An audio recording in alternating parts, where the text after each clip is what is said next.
Breaking news. The gloves are off. The polite veneer of professional tennis has just been shattered, not by a racket smash or a controversial umpire ruling, but by a legal declaration of war that is currently sending shockwaves from Manila to Melbourne.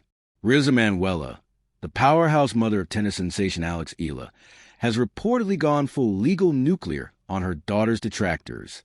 We are talking about a bombshell lawsuit, a specific hit list of targets, an engagement of high-powered Australian attorneys that suggests this is no longer a game. It is a systematic dismantling of the hate machine. The narrative we are sold about tennis is one of pristine whites, respectful applause, and grace under pressure. But today, that fantasy is dead. Eala, a woman who spent decades as a top-tier corporate executive and an elite athlete, has decided that the silence is over. She has declared that her daughter will no longer be the punching bag for coordinated online harassment, with the Australian Open looming in January 2026, and following Alex's historic gold medal win at the Southeast Asian Games. The Eala family is reportedly preparing to unleash one of the most significant defamation battles the sport has seen in years. The message is terrifyingly simple. You want to talk? Fine. Now you can talk to a judge. Welcome to Champions Tenisics. This is a deep dive. To truly understand the gravity of this situation, we have to strip away the surface-level drama and look at the mechanics of what is actually happening. This isn't just a story about a celebrity clapping back at trolls on Twitter. If you think that, you are missing the entire picture.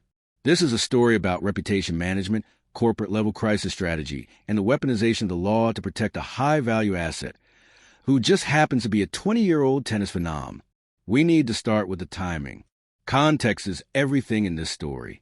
It is late December 2025.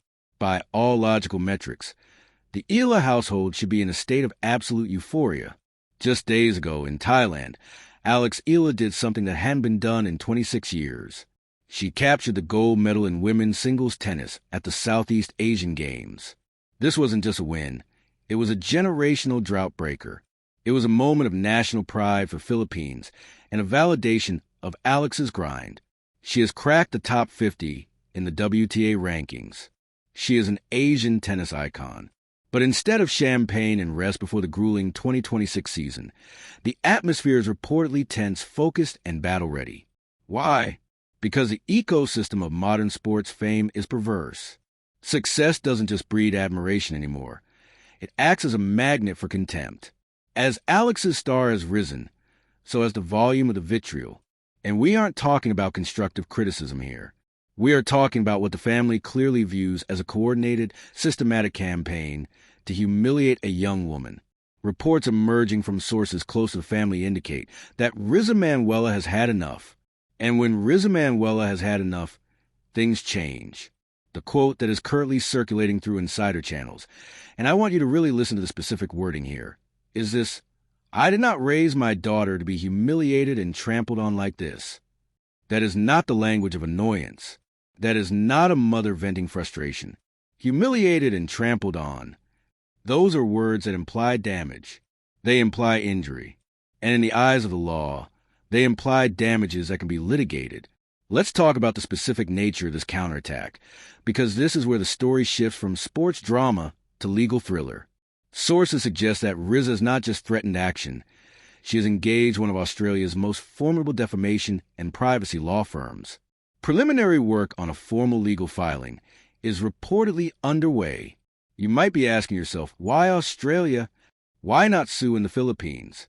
Why not the U.S.? This is where the genius of the strategy reveals itself. This is where we see Eala's corporate background coming into play. First, the Australian Open is weeks away. The entire tennis world, the media, the sponsors, the coaches, and yes, the critics, are about to descend on Melbourne. By filing or threatening to file in Australia, Eala is establishing a presence in the jurisdiction that will be the center of the tennis universe in January. It is a tactical masterstroke. She has planted her flag on the battlefield before the enemy even arrives. Second, and this is crucial for anyone who follows legal matters, Australia has some of the strictest, most plaintiff-friendly defamation laws in the English-speaking world. In the United States, the First Amendment provides massive protection for speech, even hate speech. Winning a defamation case as a public figure in the U.S. is incredibly difficult. You have to prove actual malice. But in Australia, the burden shifts. Australian law places a much higher burden on the defendant, the person doing the talking, to prove that what they said was true or that it was strictly in the public interest. If you are a blogger, a podcaster, a rival coach, or a media outlet that has been spreading lies about AlexEala, and you have distribution or presence in Australia, you are walking into a minefield. You cannot hide behind generic freedom of speech defenses in the same way. If Riza Manuela drags you into an Australian court, you are potentially looking at massive financial exposure. And let's look at the targets. We are hearing that a specific list of individuals has been compiled. Just imagine the psychological impact of that news. Right now, there are people in the tennis community, keyboard warriors, perhaps some journalists who have crossed the line, maybe even people inside the tennis establishment, who are sweating. They are scrolling back through their timelines. They are wondering, am I on the list? Did I go too far? The mere existence of this list creates a chilling effect. It acts as a silencer. It forces the critics to self-censor. It is a classic power move.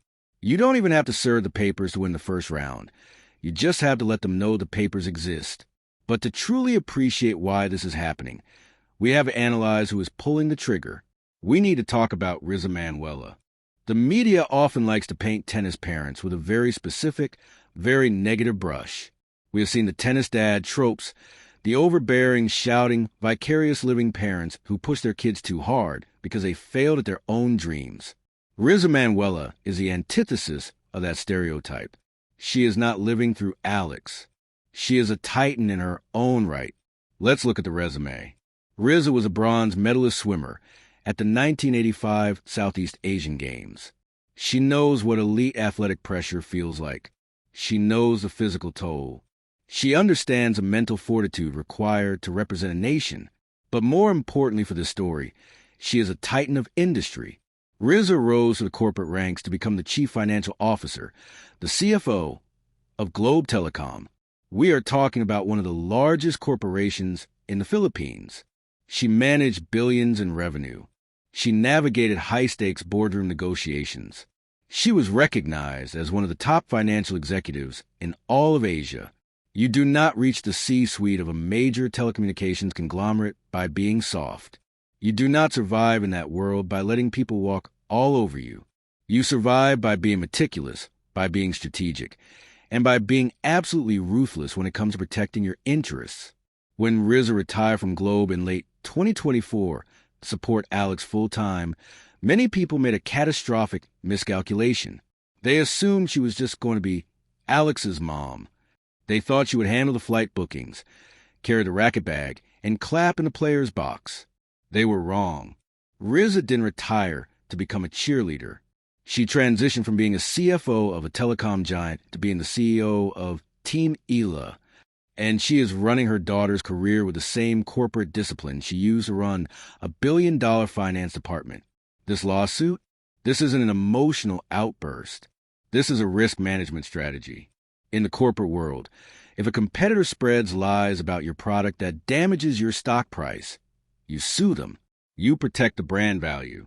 Riza views Alex's reputation as the primary asset. In professional tennis, reputation is currency. It determines sponsorship deals. It determines appearance fees. It influences how umpires treat you and how fans react to you. If there's a coordinated campaign to damage that brand, Riza is treating it exactly like a corporate attack. She is neutralizing the threat. So, what exactly is the nature of this humiliation that has pushed the Eala family to the brink? We have to look at the last few months. Despite the victories, despite the rise in rankings, the undercurrent of commentary surrounding Alex has turned toxic. During the Southeast Asian Games, even as she was winning gold, there were controversial line calls. That happens in tennis. But the reaction online wasn't normal. It turned into a conspiracy theory. Fans from rival nations, and shockingly, even some critics from within the Philippines, began attacking her character. There have been persistent whispers about her conditioning, people questioning her commitment, armchair experts tearing apart her technique, claiming she doesn't have the killer instinct. There's also the Rafa Nadal Academy factor. Because Alex is a graduate of Rafa's academy, the expectations placed on her are inhuman. Critics compare a 20-year-old girl to the greatest clay court player in history, and then mock her when she doesn't win every single point. It's a vicious cycle. We have seen this destroy players before. Look at Naomi Osaka. Look at Emma Raducanu.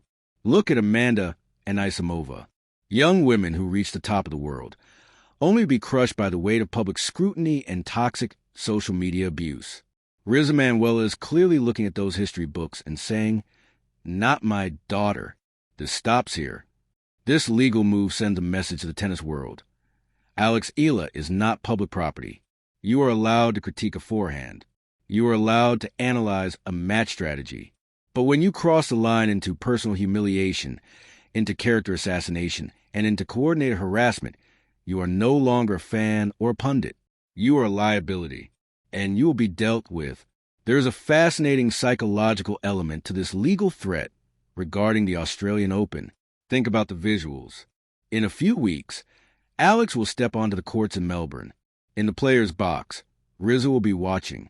But now, every time the camera pans to Riza, the commentators and the audience will see her differently.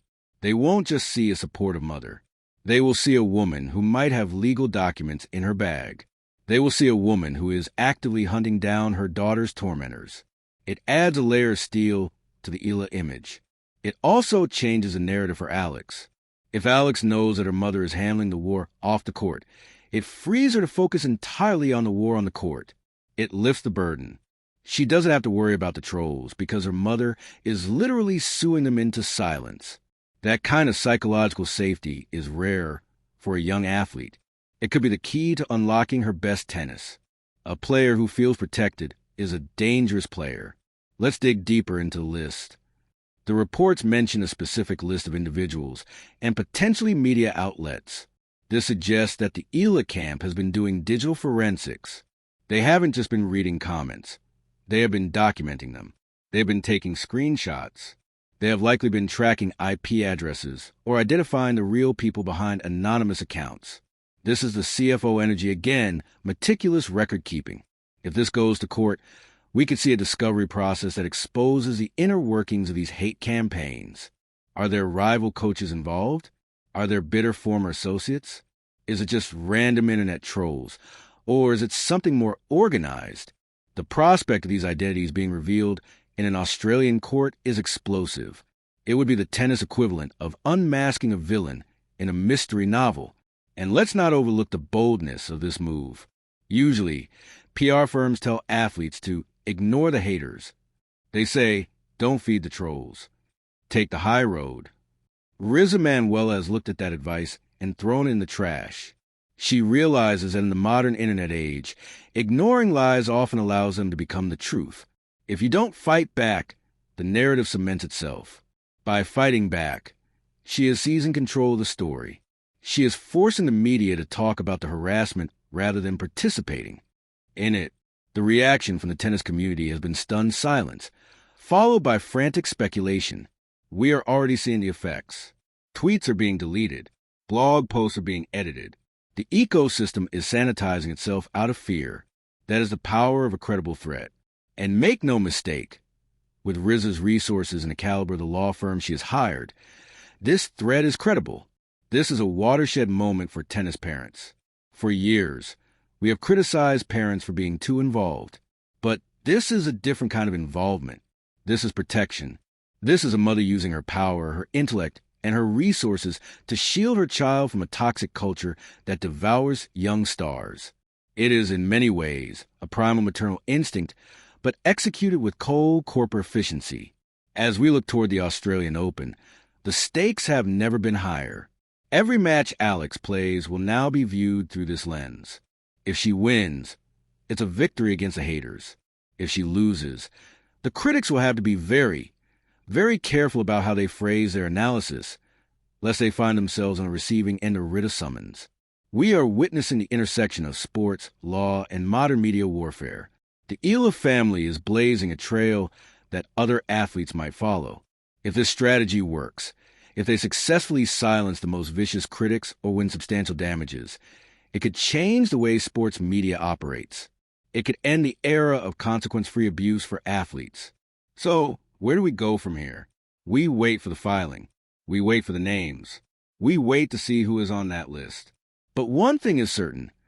The days of AlexEala being an easy target are over. The shield is up, the sword is drawn, and the Eala family is playing for keeps. This is a developing story, and you better believe we're going to be on top of it every single step of the way. We have our ears to the ground in Melbourne. We are monitoring the legal dockets. When that lawsuit drops, you will hear about it here first. I need to hear from you in the comments. This is a controversial move. Do you think RZA is right? Is this the only way to deal with modern toxicity? Or do you think this is too aggressive? Should public figures just accept the hate as the price of fame? I want to know where you stand. If you believe that athletes deserve dignity, if you believe a mother has the right to go to war for her daughter, hit that like button. It helps the algorithm, but more importantly, it sends a message. And if you are new here, subscribe to Champions to Nissix right now. We are the only ones covering this with the depth it deserves. We aren't afraid of the uncomfortable stories. Also, check the link in the description for our brand new channel, where we will be posting exclusive updates on the legal proceedings as they happen. You do not want to miss what comes next. Stay sharp. Keep your eye on the ball. And remember, in the game of life and law, never underestimate a mother with a plan. I'm signing off, but the story is just beginning.